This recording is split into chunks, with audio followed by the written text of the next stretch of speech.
Chinki, पुंटून kids games आता launch झालंय. Wow, मला सुद्धा खेळायचंय आत्ता. लवकर प्ले स्टोअर वर जा आणि पुंटून किड्स गेम्स डाउनलोड करा. मी पण डाउनलोड करतेय. तुम्हीही लवकर डाउनलोड करा आणि मजा सुरू करा. लिंक डिस्क्रिप्शन मध्ये आहे. Mother's day. आज गट्टू चिंकी डिनर टेबलवरती काही इशारे करत होते. बाबा तर टीव्ही पाहण्यात बिझी होते, पण आई गट्टू चिंकीलाच पाहत होती. अरे, काय झालं गट्टू चिंकी? काय? कुठे काय? काहीच तर नाही आई. कसं काहीच नाही? मी केव्हापासून तुमच्याकडे बघतीये, तुमचं लक्ष नाहीये खाण्यामध्ये आणि माहित नाही काय खाणाखुणा चालल्यात. असं तर काहीच नाही आई, बस असंच. चिंकीनेही बोलणं टाळलं. मग आई सुद्धा टेबल स्वच्छ करण्यात बिझी झाली. सगळे जेवणानंतर झोपायला गेले.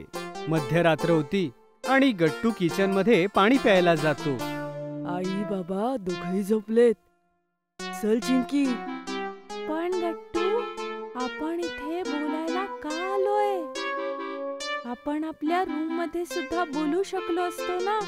नाही चिंकी, आपल्या खोलीला लागूनच तर आईबाबांची खोली आहे. आपण तिथे कितीही हळू बोललो तरी त्यांना आपला आवाज जातो. ओ, तू किती स्मार्ट आहेस गट्टू. मग सांग, प्लॅन काय आहे? गट्टू चिंकीच्या कानात काहीतरी फुसफुसत बोलतो आणि चिंकी खूप लक्षपूर्वक ऐकते. वाव, काय प्लॅन आहे. शाब्बास गट्टू. अरे, मला तरी सांगा, काय प्लॅन आहे मुलांनो? गट्टू चिंकी बाबांना बघून चकित होऊन जातात. बाबा तुम्ही? हो बेटा, मी सुद्धा डायनिंग टेबलवर तुम्हाला नोटीस केलं होतं आणि मी समजलो होतो की काहीतरी गडबड आहे. आता लवकर सांगा काय झालंय. बाबांच्या धमकीने गट्टू चिंकी घाबरले आणि त्यांनी बाबांना आपला सगळा प्लॅन सांगितला. तर ही गोष्ट आहे. ठीक आहे, तर यात मीही तुमच्या सोबत आहे.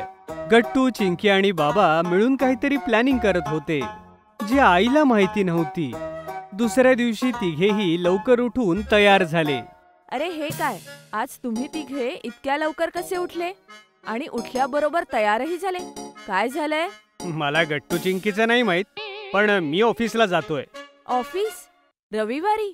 ओ हा, आज संडे आहे. ते क्लायंट मीटिंग आहे ना, तिकडेच जातो आहे. अर्जंट आहे. चला बाय बाय. बाबा लगेचच घराबाहेर पडले. आईने गट्टू चिंकीकडे वळून पाहिलं आणि म्हणाली, आणि तुम्ही दोघं का तयार झालात? तुमचीही मीटिंग आहे? नाही आई, आम्ही तर प्रोजेक्टसाठी हरीच्या घरी चाललोय आणि आम्ही तिथेच नाश्ता करू. आज तू नाश्ता करू नकोस. हो, आज तू आराम कर आई. Bye bye. गट्टू चिंकी सुद्धा लगेचच घरातून बाहेर पडले. आता आईला सगळ्यांवरती संशय येऊ लागला. सगळे इतक्या घाईत कुठे निघून गेले आणि कोणीच काही खाल्लं नाही? हे सगळे माझ्यावर नाराज आहेत का? संध्याकाळ होत आली होती आणि अजूनही कोणी परत आलेलं नव्हतं. आईला खूप टेन्शन येऊ लागलं होतं.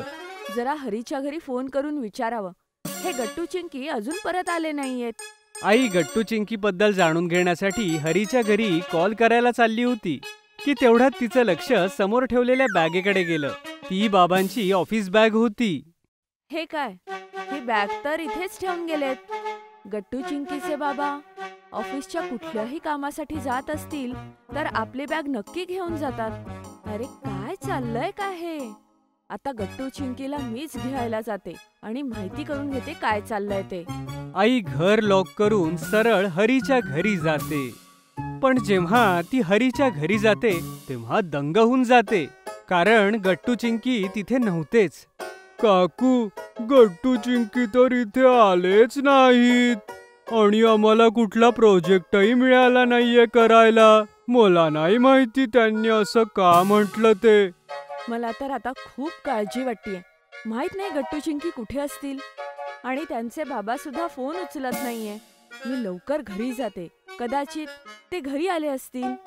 आई परत घरी जाते आणि ती किल्ली वापरून लॉक उघडण्याचा प्रयत्न करू लागते, पण समजतं की दरवाजा अगोदरच उघडलेला होता. त्यामुळे आई अजूनच घाबरते. हे काय? हे दार तर उघडं आहे, पण मी जाताना बंद करून गेले होते. हो, मला नक्की आठवतंय. घरात कोणी शिरलं तर नाही ना? आई घाबरत घाबरत दरवाजा उघडते. रूम मध्ये पूर्ण अंधार होता. आई हळूच रूमचं स्विच ऑन करते आणि सरप्राईज! समोर बाबा आणि गट्टू चिंकी उभे होते आणि सगळं घर सजवलेलं होतं. टेबलवर एक मोठा केक ठेवलेला होता, ज्यावर लिहिलं होतं हॅपी मदर्स डे. अरे देवा, तुम्ही सकाळपासनं हे करताय होय? मी तर घाबरलेच होते. गट्टू चिंकीने धावतच जाऊन आईला मिठी मारली आणि शुभेच्छा दिल्या. हॅपी मदर्स डे आई. सॉरी, आम्ही तुला जरा घाबरवलं. हो आई, सॉरी. आणि तू जगात बेस्ट आई आहेस. तुम्ही सुद्धा जगातले बेस्ट मुलं आहात. चल केक कापूया. गट्टू चिंकी आईला ओढतच घेऊन जातात आणि आई केक कापते. सगळे टाळ्या वाजवतात आणि आई सुद्धा खूप खुश होती. ती सगळ्यांना केक भरवते. त्यानंतर बाबांनी सगळ्यांना स्पेशल डिनर मागवलं होतं, आईच्या फेवरेट रेस्टॉरंट मधून. चला मुलांनो, आईला स्पेशल ट्रीटमेंट द्यायची आहे ना, तर तिला एक एक करून सगळं काही सर्व करा. अरे का पण? मी करते ना. रोज तर तूच करते ना. आज आम्हाला करू दे. सगळं तुझ्यासाठी. ठीक आहे मुलांनो. गट्टू चिंकी खूप प्रेमाने आईला जेवण वाढतात आणि बाबा आईच्या आवडीचा मोहितो बनवतात. आई हे फॅन्सी आणि स्पेशल डिनर एन्जॉय करते. जेवण झाल्यावर आई म्हणते, म्हणून तुम्ही सगळे सकाळपासून इतके विचित्र वागत होतात. ह्याच सरप्राईजचं प्लॅनिंग करत होतात ना? हो, आणि हा गट्टू चिंकीचा प्लॅन होता. ते मी रात्री त्यांना किचन मध्ये फुसफुसताना ऐकलं होतं आणि तेव्हा मला सगळं कळालं. हो आई, म्हणूनच आम्ही तिघं सोबत तुझ्यासाठी शॉपिंग करायला गेलो होतो आणि बागेत येऊन वाट पाहत होतो की तू कुठल्या तरी कामासाठी बाहेर पडावीस आणि आम्ही घरात येऊन डेकोरेशन करू शकू. वाव, हा तर मास्टर प्लॅन होता. सगळे या गोष्टीवर हसू लागतात. आई आपल्या सरप्राईजवर खूप खुश होती. आज रात्रीच्या जेवणानंतरच्या डिशेस सुद्धा बाबा आणि गट्टूने स्वच्छ केल्या आणि चिंकीने तोपर्यंत आईला एक हेड मसाज दिला. आता तुम्ही हे आमचे आवडते टॉयज ऑर्डर करू शकता www.puntoonkids.com वरून. लिंक डिस्क्रिप्शन मध्ये आहे.